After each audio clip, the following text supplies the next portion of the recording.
Friends, welcome to शिवाय physics. आज का हमारा टॉपिक है electric flux and Gauss law. आज के इस वीडियो में हम देखेंगे कि इलेक्ट्रिक फ्लक्स क्या है, गॉस लॉ क्या है और गॉस लॉ का प्रूफ भी करेंगे। तो ये कंसेप्ट बहुत इंपॉर्टेंट है from exam point of view.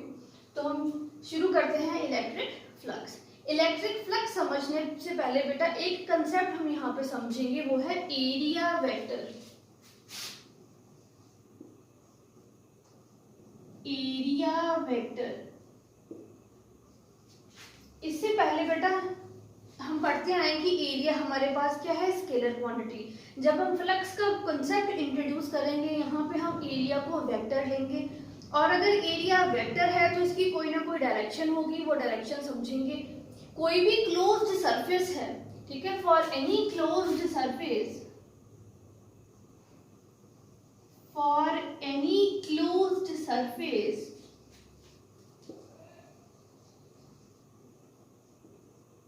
Area vector की डायरेक्शन क्या आएगी, outward perpendicular, outward perpendicular.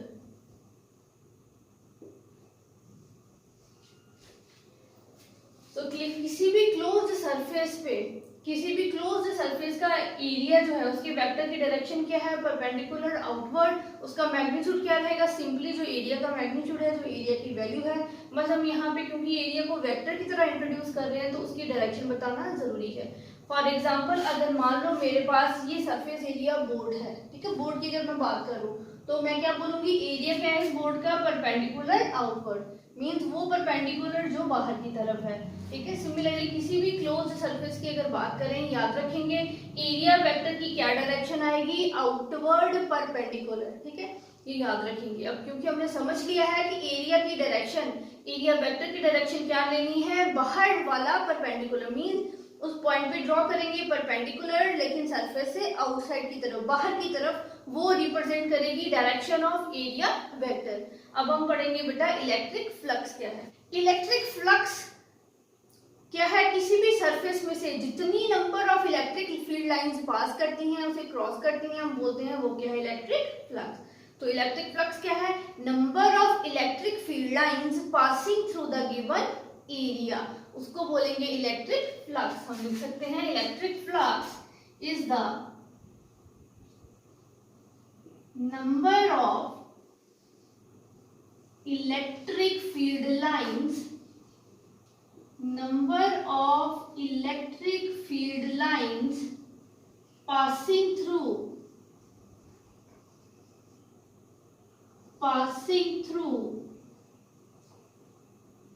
given area, passing through given area, given area में से जितनी number of field lines pass करती हैं उसको हम कहते हैं इलेक्ट्रिक फ्लक्स। इलेक्ट्रिक फ्लक्स का सिंबल क्या है, phi. This is the symbol for electric flux. अब इलेक्ट्रिक फ्लक्स का फॉर्मूला लिखेंगे। यहाँ पे बेटा समझेंगे जितनी ज्यादा इलेक्ट्रिक फील्ड लाइन स्ट्रांग होगी, हमने इलेक्ट्रिक फील्ड लाइंस की प्रॉपर्टीज में लिखा था कि अगर इलेक्ट्रिक फील्ड ज्यादा स्ट्रांग है तो number of electric field lines क्या है, क्लोजली स्पेस मीन पास पास में है। हम ड्रॉ करके देख सकते हैं यहाँ पे, अगर मेरे पास कोई स्ट्रॉन्ग इलेक्ट्रिक फील्ड है तो इलेक्ट्रिक फील्ड लाइंस क्या होती है, पास पास में ड्रॉ करते हैं हम लोग, ठीक है। ये हमारे पास क्या है, स्ट्रॉन्ग फील्ड। अगर वीक फील्ड हो तो हम ड्रॉ करते हैं थोड़ी इलेक्ट्रिक फील्ड लाइंस दूर दूर। ये हमारे पास क्या है, वीक फील्ड, ठीक है। अगर मैं कोई एरिया ड्रॉ करूं, कोई भी आर्बिट्ररी एरिया, मान लो ये मेरे पास कोई एरिया, कोई सरफेस है, इस केस में भी सेम सरफेस ड्रॉ करूं। अब हम देखेंगे जब स्ट्रॉन्ग इलेक्ट्रिक फील्ड लाइंस है तो इस एरिया में से जो इलेक्ट्रिक फील्ड लाइंस पास कर रही हैं वो भी हमें दिख रही हैं। अगर वीक इलेक्ट्रिक फील्ड है तो सेम एरिया ड्रॉ किया मैंने, तो उसमें से अगर इलेक्ट्रिक फील्ड लाइंस है वो क्लियरली पता चल रहा है कि कम पास कर रही हैं। इसका मतलब जितनी ज्यादा स्ट्रॉन्ग इलेक्ट्रिक फील्ड होगी उतनी ज्यादा number of electric field line surface को क्या करेंगी, पास करेंगी। अगर हमारे पास जो इलेक्ट्रिक फील्ड है वो वीक है, अगर वीक है तो कम electric field lines given area में से पास करेंगी। इसका मतलब जितनी ज्यादा स्ट्रॉन्ग इलेक्ट्रिक फील्ड उतनी ज्यादा number of lines passing through the given area and उतनी ज्यादा ही हमारे पास क्या होगी, इलेक्ट्रिक फ्लक्स। तो एक फैक्टर हमारे पास यहाँ पे आ जाएगा electric field intensity, that is E. जितनी ज्यादा इलेक्ट्रिक फील्ड इंटेंसिटी उतनी ज्यादा हमारे पास क्या आएगी, इलेक्ट्रिक फ्लक्स। सेकंड अगर हम बात करें बेटा एरिया की, मान लो मैं किसी एक पर्टिकुलर फील्ड की यहाँ पे बात कर रही हूँ, ये मैं फिलहाल रब कर रही हूँ। अगर मान लो ये गिवन सरफेस एरिया है तो इसमें कितनी लाइंस पास कर रही हैं, क्लियरली हमें नजर आ रहा है कि 3 इलेक्ट्रिक फील्ड लाइंस इस सरफेस को क्रॉस करेंगी। अगर मैं एरिया बड़ा ले लूं, ठीक है, if I take area surface like this, अब इस सरफेस में से सारी लाइंस पास कर रही हैं, इसका मतलब जितना बड़ा एरिया उतनी ज्यादा number of electric field lines इसमें से क्या करेंगी, पास करेंगी। तो दूसरा फैक्टर मेरे पास क्या आ गया है, एरिया ए। सो जितना ज्यादा बड़ा होगा हमारा गिवन एरिया उतनी उसमें इलेक्ट्रिक फील्ड लाइंस ज्यादा पास करेंगी, मींस उतनी ज्यादा क्या हो गई, फ्लक्स हो गई। अब बेटा तीसरा फैक्टर है direction between electric field and area vector. जो हमारी इलेक्ट्रिक फ्लक्स है वो डिपेंड करती है कि हमारी इलेक्ट्रिक फील्ड की डायरेक्शन और एरिया वेक्टर की डायरेक्शन क्या है। उस फैक्टर को हम लिखेंगे कॉस की फॉर्म में, दैट इज कॉस थीटा। यहाँ पे थीटा क्या है, angle between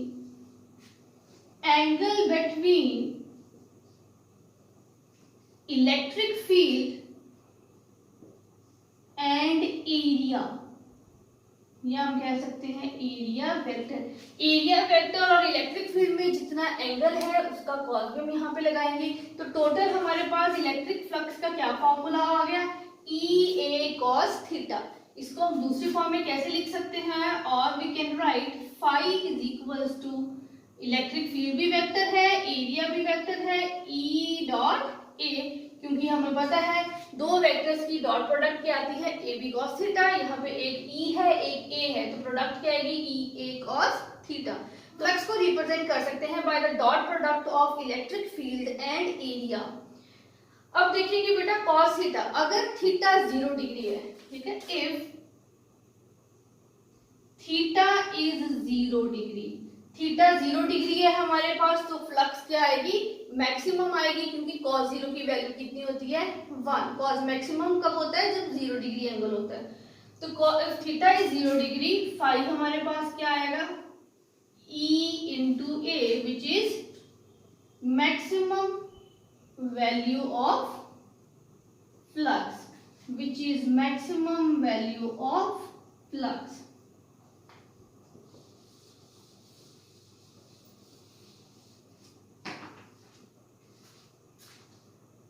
If theta is 90 degree, if theta is 90 degree, तो फाई हमारे पास क्या आएगा, 0, क्योंकि cos 90 क्या है, 0। इसका मतलब ये क्या है, मिनिमम वैल्यू। पैटर्न चेंज है, पहले सेक्शन में 20 क्वेश्चन जो आ रहे हैं शॉर्ट में, तो ये क्वेश्चन आपको पूछा जा सकता है कि फ्लक्स मैक्सिमम कब होती है, मिनिमम कब होती है। याद रखेंगे जब थीटा हमारे पास 0 डिग्री मींस इलेक्ट्रिक फील्ड और एरिया वेक्टर अगर सेम डायरेक्शन में है तो हमारे पास जो है इलेक्ट्रिक फ्लक्स वो मैक्सिमम है। अगर इलेक्ट्रिक फील्ड सरफेस एरिया के परपेंडिकुलर है तो हमारे पास फ्लक्स कितनी है, 0, that is minimum, otherwise it is E A cos theta. So ये था हमारे पास इलेक्ट्रिक फ्लक्स। अब हम देखेंगे गॉस लॉ क्या है, गॉस लॉ स्टेटमेंट और उसका प्रूफ करेंगे। सो गॉस लॉ क्या कहता है, अगर कोई भी क्लोज्ड सरफेस है तो उसमें से नेट फ्लक्स कितनी होगी वो बताया हमें गॉस ने, और गॉस थ्योरम के अकॉर्डिंग वो फ्लक्स किसके बराबर है, 1/ε0 times the total charge enclosed by the surface. हम लिख लेंगे, हमें क्लैरिटी हो जाएगी। According to Gauss law, according to Gauss law, Gauss law या Gauss theorem,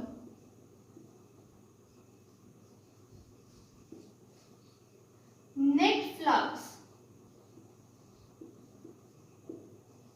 net electric flux through the surface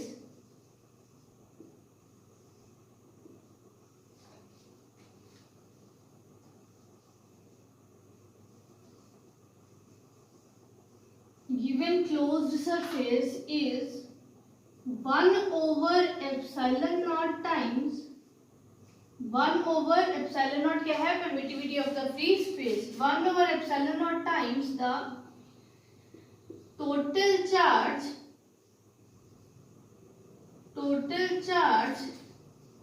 enclosed by the surface. Total charge enclosed by the surface. So Gauss theorem क्या है कि total electric flux through a closed surface किसके बराबर है? 1 over epsilon naught times the total charge enclosed inside the surface. अब बेटा अगर air या वैक्यूम की जगह कोई और मटेरियल है तो एप्सिलॉन नॉट की जगह क्या आ जाएगा? एप्सिलॉन नॉट था permittivity of the free space, उसकी जगह हम लिख देंगे epsilon, that is the permittivity of the given medium. तो ये हमारे पास थी गॉस थ्योरम. अब इसको प्रूव करेंगे कैसे? उसके लिए डायग्राम ड्रॉ करेंगे.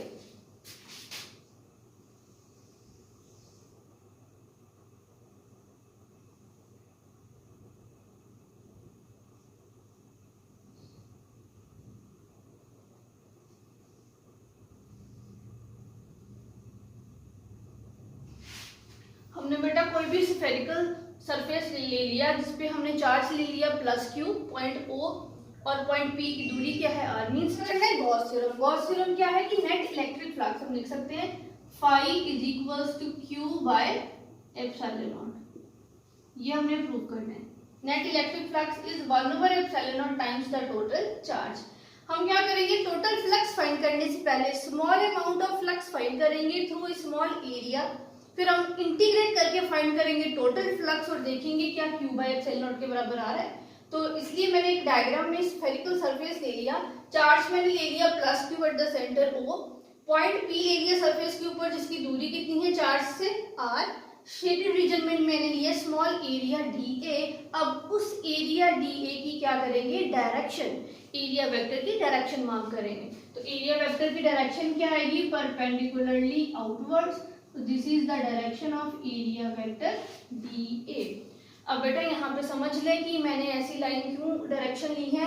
ये आप लोगों ने मैथमेटिक्स में पढ़ा है कि कोई भी सर्कल, कोई भी स्फीयर ड्रॉ करते हैं तो रेडियस और टेंजेंट में एंगल कितना आता है? 90 डिग्री.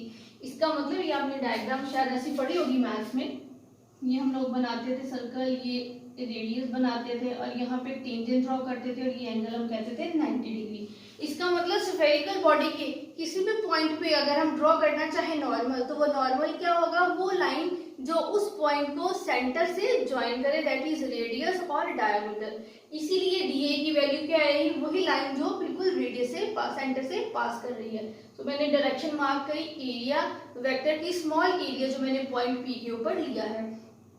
दूसरी डायरेक्शन हम लोग लिखेंगे इलेक्ट्रिक फील्ड की. अब हमें इलेक्ट्रिक फील्ड की डायरेक्शन पता है फ्रॉम पॉजिटिव टू नेगेटिव. इसका मतलब पॉजिटिव चार्ज से बाहर की तरफ इलेक्ट्रिक फील्ड ड्रॉ करते हैं और नेगेटिव चार्ज होता तो अंदर की तरफ. अब हमारे पास पॉजिटिव चार्ज है तो इलेक्ट्रिक फील्ड की डायरेक्शन क्या आएगी? Radially outwards. मींस ये हमारे पास डायरेक्शन है इलेक्ट्रिक फील्ड ई की. तो डायग्राम से क्लियर है ई और एरिया मींस इलेक्ट्रिक फील्ड और एरिया की डायरेक्शन क्या है? सेम. तो थीटा कितना आएगा? 0 डिग्री. हम पॉइंट पी पे इलेक्ट्रिक फील्ड लिखेंगे. इलेक्ट्रिक फील्ड इंटेंसिटी हमें पहले से ही पता, हमने कूलम लॉ से देखा था. हम लिख सकते हैं electric field at point P is कितनी आएगी electric field? E is equals to k q over r square. k की वैल्यू लिख सकते हैं 1 over 4 pi epsilon naught q over r square. इसको मार्क करेंगे इक्वेशन नंबर 1. तो हमें पता चल गया कि ये हमारे पास क्या है? Electric field intensity at point P. अब हम देखेंगे small amount of electric flux through the given area. So also electric flux through dA कितनी आएगी? phi is equals to E dA cos theta. ये हम लोगों ने किया है. इलेक्ट्रिक फ्लक्स किसके बराबर होता है? E A cos theta. Area हमने कौन सा लिया? स्मॉल. तो यहाँ पे लिखा है dA. थीटा डायग्राम से हमें पता है 0 डिग्री, सो ये हमारे पास आ गया EDA cos of 0 degree, EDA cos 0 which is EDA, ये हमारे पास यहाँ पे फ्लक्स भी स्मॉल अमाउंट d फाई लेंगे, तो d फाई हमारे पास आ गया EDA। अब हम क्या कर देंगे, इंटीग्रेट हमारे पास क्या आएगी, total flux, therefore net flux through given surface, net flux through given surface phi it is equal to integral d phi. ये d फाई की वैल्यू यहाँ पे फिल कर देंगे हम लोग, तो हमारे पास क्या आएगा, यहाँ पे एक लाइन लगा लेंगे, तो हमारे पास क्या आएगा, phi is equals to, phi किसके बराबर होएगा, इंटेग्रल EDA। अब बेटा E की वैल्यू हम वहां पे इक्वेशन 1 में जो निकाली है पुट करेंगे, वो क्या है 1/4 pi epsilon not Q over R square, साथ में क्या है DA, कांस्टेंट है जो चीजें वो बाहर आ जाएंगी इंटीग्रेशन से, Q over R square integral DA। अब बेटा छोटा सा एरिया हमने पॉइंट P पे लिया था, इंटीग्रेट करेंगे पूरा एरिया कितना आएगा, area of the given sphere. अब एरिया ऑफ स्फीयर का क्या फॉर्मूला होता है, 4 पाई R स्क्वायर, यहाँ पे फिल करेंगे तो हमारे पास क्या आएगा 1/4 pi epsilon not Q over R square into 4 pi R square. तो फ्लक्स किसके बराबर आ जाएगा, 4 पाई के साथ 4 पाई कट गया, R स्क्वायर के साथ R square, Q over epsilon not. यही हमने प्रूव करना था, यही गॉस थ्योरम है कि net flux through a closed surface is equals to total charge divided by the permittivity of free space that is Q by epsilon naught. ये बेटा हमारे पास शॉर्ट क्वेश्चंस में हमें आ सकता है या लॉन्ग क्वेश्चन के बाय पार्ट्स में आ सकता है, state and prove Gauss theorem. ये जो टॉपिक है इलेक्ट्रिक फ्लक्स और गॉस थ्योरम, इसमें से 100% आपको क्वेश्चन पेपर में आएगा। नेक्स्ट लेक्चर में बेटा हम देखेंगे कि गॉस थ्योरम की एप्लीकेशंस क्या है, गॉस थ्योरम को यूज करके हम कैसे इलेक्ट्रिक फील्ड फाइंड करेंगे फॉर डिफरेंट चार्ज डिस्ट्रीब्यूशंस, और वो जो आर्टिकल्स हैं वो 100% एक जो है वो पेपर में आता ही आता है, ठीक है। अगर 100 नहीं, हम कह सकते हैं 99% चांस है कि एप्लीकेशन जरूर आएंगी। तो एप्लीकेशंस करने से पहले हमें क्लियर होना चाहिए कि गॉस थ्योरम क्या है और उसको प्रूव कैसे करना है। तो आई होप आपको ये सारा टॉपिक क्लियर हो गया है, इसको अच्छी तरह से रिवाइज करें। अगेन आई रिपीट, डेरिवेशंस हमेशा लिख के देखेंगे तो आपको 1 2 3 बार लिखने से इतनी ज्यादा अच्छी तरह से समझ में आ जाएगा कि पेपर में आपको आसानी रहेगी। तो आज के लेक्चर में बस हम लोग इतना ही करेंगे, बाकी बेटा नेक्स्ट लेक्चर में करेंगे applications of Gauss theorem. Thank you.